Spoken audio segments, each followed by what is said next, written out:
देश की कमान संभालने जा रहे हैं, कैसा लग रहा है आपको?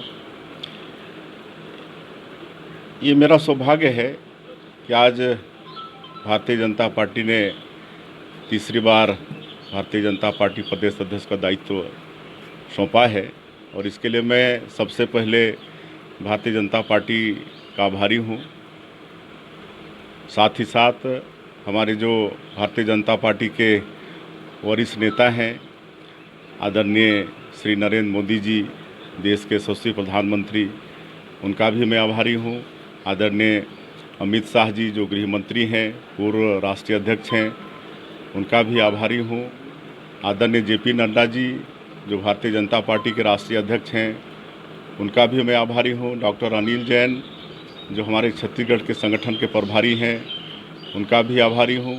और हमारे प्रदेश के जो वरिष्ठ जन हैं, आदरणीय डॉक्टर रमन सिंह जी, पूर्व मुख्यमंत्री और राष्ट्रीय उपाध्यक्ष, आदरणीय सौदान सिंह जी और सभी छत्तीसगढ़ के वरिष्ठों का भी और एक एक कार्यकर्ताओं का भी मैं आभारी हूँ, जिनका आशीर्वाद स्नेह से आज ये दायित्व मुझे मिला है।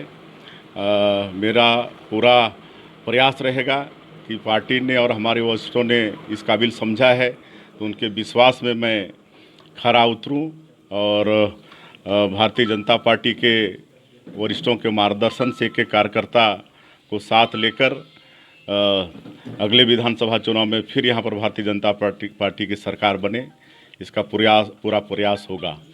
आपको नहीं लगता है कि जब सत्ता बीजेपी में थे तब आपको प्रदेश का दायित्व नहीं दिया गया? हमेशा आपको उसी समय दायित्व दिया जाता है जो विपक्ष में रहते हैं। नहीं, ऐसी बात नहीं है। पहले प्रदेश अध्यक्ष का दायित्व तभी मिला जब भारतीय जनता पार्टी रूलिंग में थी, शासन में थी। ये पहली बार है जब विपक्ष में भारतीय जनता पार्टी है तब प्रदेश अध्यक्ष का दायित्व मिला है। इसलिए मैंने कहा कि ये दायित्व बड़ा चुनौतीपूर्ण है। सर, ये बात सामने आ रही है कि कांग्रेस की सरकार काफ़ी तेज़ी से कोरोना पे काम कर रही है, आपको क्या लगता है? देखिए, जहाँ तक मैं देख रहा हूँ, आज कोरोना के खिलाफ भारतीय जनता पार्टी बहुत अच्छा काम कर रही है।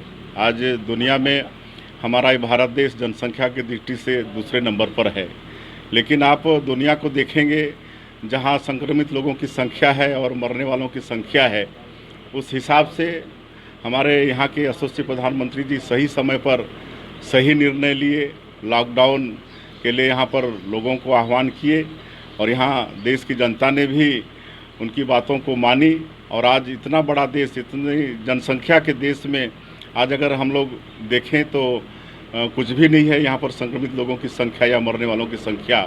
और इसके लिए पूरे देश में नरेंद्र मोदी जी की सराहना हो रही है, पूरा दुनिया उनका वाह कर रही है। और जहाँ तक प्रदेश सरकार की बात हम कहें तो यहाँ पर पूरी तरह से वो कोरोना से लड़ाई लड़ने में असफल हुई है, चाहे वो प्रवासी मजदूरों को दूसरे प्रदेशों से लाने की बात हो या यहाँ क्वारंटाइन जो सेंटर हैं वहाँ पर लोग हैं क्वारंटाइन में, उनके भोजन की व्यवस्था हो, चाहे और चीज़ की व्यवस्था हो, सब में मतलब यहाँ की प्रदेश की सरकार नाकारा साबित हुई है। कार्यकर्ताओं के लिए क्या संदेश देना चाहेंगे? कार्यकर्ताओं के लिए यही संदेश है कि भारतीय जनता पार्टी तो एक सार्वजनिक निर्णय वाली पार्टी है। यहाँ पर सभी निर्णय मिलजुल के वरिष्ठों के मार्गदर्शन पर लिए जाते हैं और ये भारतीय जनता पार्टी कार्यकर्ताओं की पार्टी है।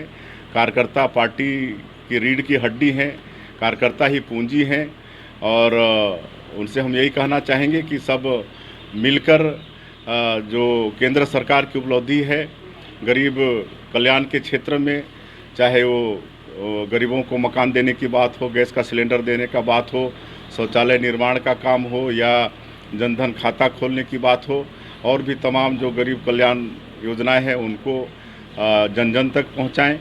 और ये जो प्रदेश सरकार की जो विफलता है, जो जिस घोषणा पत्र को लेकर पिछले विधानसभा चुनाव में आए, लेकिन आज 1.5 साल पश्चात ही ये सरकार बिल्कुल ही अलोकप्रिय हो गई है।